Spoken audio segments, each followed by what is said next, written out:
on to we have two doctors in the house today, maybe more amongst the audience, but I also wanted to first acknowledge and respectfully and humbly apologize, because I know there's probably a lot of words that I didn't say correctly, and I have a lot to learn. So on that note, Dr. Wapsasiu, it's all yours. Can you hear me okay? Okay. Okay, so now you're going to hear a lot more words mispronounced. Buju gina wea kwe gakina gichi minu gijiga nungam. Omesu wapa su gnagwatsam indishnakas ne hyo square indau Saskatoon Treaty 6 Indunji ni Manpi Ottawa Dujia Aking O Mama Winnikag ni Gwitchdash Manjidiang Manpi O Mama Winnewag Nang Gooding Gamio Gisikal Nuagmaganak Omia Su Wapa Su Gnagwatsam Misigasun Nehio Square Nia Saskatoon Otachi Egwa Treaty Nagodoa Sikaski Ninaskumawak Anashnabe Egwa Algonquin Isiniak Ota Kataskian Egwa Gawigian Nedegaden Gispin Eseduskuak Ota Ginanaskam Tinanawao Ai Good afternoon, you truly beautiful people. My name is Omiasu Wapasu Gnagwatsam, and I am a Nehio Squaw from Saskatoon and Treaty 6 territory. I want to give thanks to the Anishinaabe and Algonquin people for allowing me to live and flourish on their territory. It is a great honor to be in the company of your great nation and sacred land. For as long as I stay here as an uninvited guest, I will seek to support your sovereignty, goals, and dreams through advocacy and support, and return to my own territory as soon as possible. Bonjour à vous tous du monde vraiment magnifique. Je m'appelle Omiasu Wapasu Gnagwatsam et je suis une Nehio Squaw de Saskatoon sur le territoire du tract numéro 6. Je tiens à remercier les peuples Anishinaabe et Algonquin de m'avoir permis de vivre et de fleurir sur le territoire. C'est un grand honneur d'être accompagné de votre nation forte et de votre terre sacrée. Tant que je resterai ici en tant que visité non invité, je m'efforcerai de soutenir votre souveraineté, vos adjectifs et vos rêves en les défendant et en les soutenant. Je retournerai sur mon propre territoire dès que possible.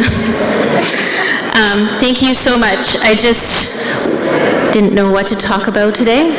I work at Carleton University, and when we're talking about reconciliation, often the land acknowledgement comes up, and over again I hear that people feel that it is lip service. And so I take this opportunity to tell you that this is an ancient Indigenous custom that's fundamental to getting along diplomatically and across the nation, because we're full of many nations. And so as a Nehio Squaw, a Cree woman who is not at all in my territory, it's incumbent upon me to acknowledge and ask to be here and recognize that at this point I'm an uninvited guest. So the university hired me, so thanks to them, but they are not Algonquin Anishinaabe people. And in fact, I have so many other things to say about universities in general. But I'm not going to talk all day. I just wanted to tell you that I like to teach and model, and so I'm modeling my land acknowledgement for you today. Thank you so much. So she said she didn't know what to say, but she did it in 3 languages. 4 languages, actually. Wow, thank you very much, Dr. Wasasio. Before we move on to you, Randy, I wanted to acknowledge we do have our persons of community media today. Like Sarah, we have Daniel, who is our TV host of Quiénes Somos, and he was recently awarded a Community Builders Award by the city of Gatineau, correct? Thank you for being here with us today. Okay, and that brings us to you, Mr. Randy Kakigamik. You got it right that time. Yay! Good afternoon, everyone. I just wanted to say thank you for inviting me here to share a little bit about my story.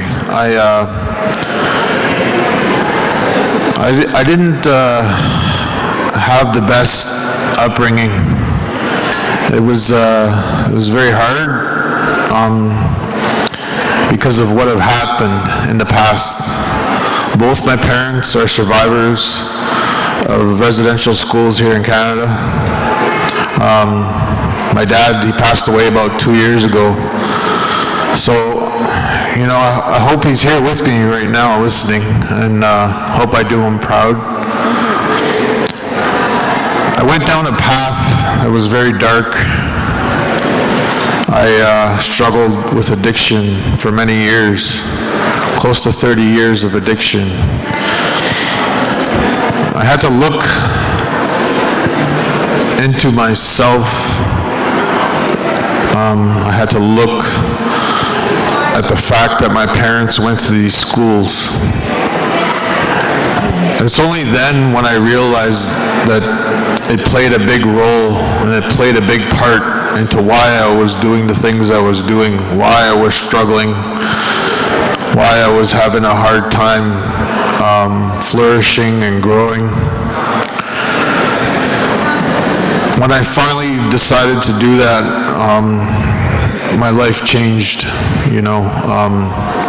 I wouldn't be sitting here if I didn't decide to accept the fact that these schools existed and that they tried to kill off my people. They kidnapped the kids, they murdered the kids, they raped the kids. We're still finding children who don't have names, who don't have homes. But we hear them now, you know, because technology, the voices of past survivors standing up. I don't speak on behalf of all the survivors here in Canada, but I speak on behalf of my parents. I had to okay it with them before I do these things. I talked to my auntie this morning, and I watched a 25-minute statement to the Truth and Reconciliation that my mom had recorded. It was some of the most hard words I've ever heard in my life. So I had a very trauma-inducing morning. I am stronger now, so I'm able to do that. I'm trying to open your eyes and see into the window of this country. There is still a lot of work to do. We are by no means close. I witnessed change over my lifetime. I'm 46. I think it was in the first year of my sobriety, I sat in the University of Ottawa. I sat there and I was doing a free course. And it was part of my treatment program that I was in for addiction. But when I recognized and my awareness was elevated because I was getting sober, I realized something, that change is happening, because I was sitting there with my beadwork, this piece actually, I was sitting there beading, and I was thinking, 50 years ago, I probably would have been thrown in jail. I probably would have been prosecuted for those actions, and I probably wouldn't have been allowed in those schools. So a lot of things have dawned on me over the past 7 years of my sobriety that are still waking me up every day. I woke up about 4 months ago with this feeling of dread. I had a feeling of dread because I live in a colonial system. Everything I do, every moment that I exist, I'm still under that rule. I pay for the bus, I'm paying a tax. I pay for a hamburger, a snack. My hours are regulated by my school, which is under the same construct of the colonial system. And I didn't have a good day that day. I was shocked at my own awareness again. And it had me feel very sad for my people because in my own knowledge, what I witness, what I see at meetings that I'm allowed at because I sing and I open with songs and I continue those old ways to bring that medicine to those tough meetings.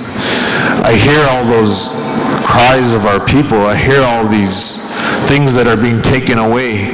And the reason why I brought that up is because I still believe their agenda is in full play.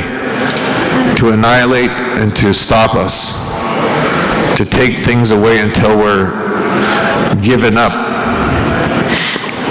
But my story, I believe now, because I'm finally able to say that I'm proud of myself, is a story of that word, resiliency. It took me a long time. I witnessed a lot of my friends die. I witnessed a lot of my aunties being abused, and I'm guilty of that as well. I ended up in jail. I ended up doing a lot of time. I did the same acts that, were done to us. I've been abusive as a friend, as a partner, as a father, but in different ways, physically to some, mentally to most. And it took me a long time to understand that this was the obstacle that my mom faced as a little girl. She was 6 years old when they tried to murder her spirit, like she said in that statement I heard today. They murdered her soul. That's what she had said. And I could hear that little girl's voice when I was listening. It's like she was stuck way back when. Because when she went back home, she didn't receive the hugs that she thought she was going to get. Because her dad and her mom, my grandparents, didn't know how to accept them back into their lives. They didn't know how to love again. That's the reality of Canada as I know it. I begrudgingly stood for the national anthem this morning, or to this afternoon. I sit most of the time, but I did it because I wanted to play nice today. But I'm sharing my story because I want you guys to understand that my people are still strong. We're still here. I know we have similar stories as well. I know colonization is all over the world. I hear similar stories at all of these events. And we need you to stand beside us as well. Thank you. I appreciate all that. And I hope you heard me because I need you to share those stories. Tell them Uncle Randy said it's okay for you to share that story with everybody. So again, Chimigwech, have a good day. Chimigwech, Uncle Randy. and I'm very glad I got it right this time. We may have questions from you, but thank you very much for sharing your story with us. On this juncture, I would like to turn the panel to Dr.